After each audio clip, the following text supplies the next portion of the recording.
You asked, how to divide 3,600 by 30 using the long division method. 3 is too small.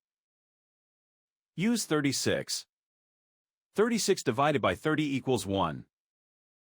1 times 30 equals 30. 36 minus 30 equals 6. Bring down 0, making 60.